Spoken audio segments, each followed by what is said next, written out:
Tak milí čisťáci, dneska si zkusíme zakódovat vlastní obrázek pomocí vektorové grafiky, geometrických souřadnic. Takže v tom odkaze v Google učebně, tak tam máme odkaz tady vlastně přímo na GeoGebru. Já když to napíšu takhle do Google a vyberu GeoGebra Classic, tak už se mi tady spustí. Tady vlastně mám souřadnicový systém. A já si tady vlevo vyberu lomená čára. A teďka se snažím pomocí lomené čáry udělat nějaký obrázek. Takže já si třeba tady udělám nějaký obrázek. Je dobrý to mít dopředu promyšlený a teďka klikám. A ono mě to vlastně navazuje.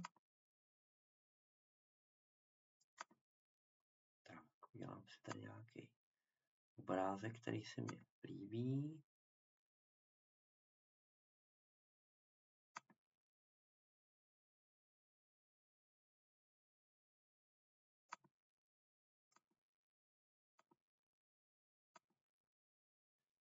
Tak, třeba takovýhle obrázek, samozřejmě můžete se trošku vyhrát a udělat nějaký hezčí.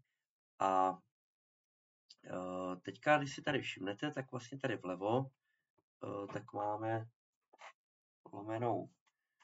tu lomenou čáru popsanou. Já když teďka kliknu přímo na to A, tak vlastně si mě to ukončí. A tady mám vlastně popsaný jednotlivý body, jak to vlastně na sebe navazuje. Tak mým prvním úkolem bude tenhle obrázek si uložit k sobě do složky. Takže jak to uděláme, tady klikneme vpravo na ty 3 čárky, dáme tady exportovat obrázek a dáme tady kopírovat do schránky.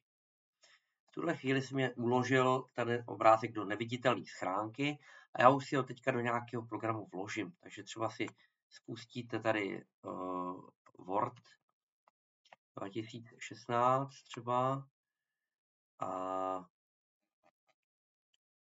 čekám, než se mě spustí, dám tady Ctrl-V a ten obrázek z té neviditelné schránky si mě tady uložil. Já si soubor uložit a najdu si tady svoji složku na žáci řada 6B třeba, nebo podle toho, z jaký jsem třídy. Tak, uložíte si ten obrázek, dejte si tomu nějaký název, můj obrázek. A to je vlastně první část úkolu. Tak, tady ten obrázek si k sobě uložíte a teďka se vlastně podíváme, tak já už to teďka zavřu a teď tady ty souřadnice přepíšeme do toho souboru, který jsem vám tam dal do přílohy k tomu úkolu v Google učebně. Takže podívejte, já tady mám jednotlivé body a budu tam zapisovat xové a y souřadnice. Takže si to budu překlikávat a vidím tady -7, -2. Takže si to sem zapíšu, -7. Tak, ještě tady -7. Tak. A y souřadnice je -2. Tak podívám se na B a vidím, že tam je -7 a 2. Takže -7 a 2. Tak podívám se na C a mám tam -5 a 4. -5 a 4. A tak dále, takže to tady budu vlastně postupně přepisovat. A tohle bude vlastně můj zakódovaný obrázek. Až to budu mít hotové, tak vlastně jednak zkusím tento obrázek nasdílet některým spolužákům, takže se kterými se domluvíte. Takže pak tady dáte sdílet a vyberete tady mailovou adresu spolužáka, kterému to budete sdílet.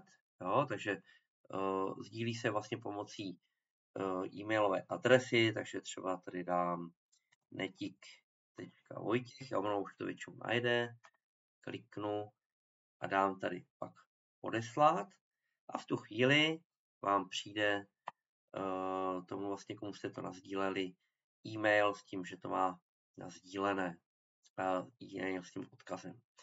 Tak, takže tohle je vlastně první část toho úkolu. Takže já to teď zruším. A teďka druhá část úkolu bude, vy se pokusíte ten obrázek, který vám ten spolužák nasdílel, tak se pokusíte znovu nakreslit. Takže já se tady předfaknu zpátky do té GeoGebry. Jinak, vlastně, jak jsem tady kreslil ten obrázek, jo, tak je tady i funkce zpět, takže vy můžete i tady si to vlastně vrátit tam, kde jste měli. A teďka podle těch souřadnic, který tam ten vlastně kamarád mě nasdílel, tak to zase předfakávám. Zase si tady vyberu ten lomenou čáru, jo. A teďka se teda podívám. První bod je -7, -2. Takže -7 je xová, -2 je y. Takže kliknu si sem. Tak mám první bod. Tak druhý bod je -7, 2. Takže zase -7 je xová, y je 2. Kliknu a mám druhý bod. Tak třetí bod je -5, 4. Takže zase najdu si tady -5 a y 4. Kliknu sem, jo? A tak dále, pokračuju podle toho, co tam ten spolužák. Až budu mít hotovo, tak si vlastně zajdu za spolužákem, zeptám se, jestli to je ten obrázek. On ho má někde uložený, tak měli byste si to potom spolu porovnat. A vy ten obrázek, který teda se vám podaří teda dokončit, takže když už udělám pak poslední bod, tak zase si klikněte na ten první bod, na to Ačko, ono se vám to takhle ukončí. Zase si dáme tady ty 3 čárky, exportovat obrázek a dám tady kopírovat do schránky. Spustíte si zase Word a 2016 třeba, dám tam CTRL-V a dám soubor a uložit a uložte ho do své složky, ale dejte tam do názvu souboru třeba obrázek od Vojty, jo, nebo takhle. Tak a zkuste takhle udělat několik obrázků těch spolužáků a zkuste si pak spolu porovnat ty obrázky, který jste vlastně nakreslili, jestli to je ten obrázek, který ten spolužák opravdu zamýšlel a který tam měl původně nakreslený, anebo jestli mu vyšlo něco jiného. Potom ty soubory, které vlastně vytvoříte, tak mě nahrajte k tomuhle úkolu do Google učebny a klikněte na odevzdat. Takže tohle bude vlastně první část hodiny. V druhé části hodiny tak budete dělat umíme to org. Takže přeju hodně štěstí, je to dneska i hodně takové cvičení, dokázat mít víc otevřených souborů u sebe, takže ať se vám to podaří.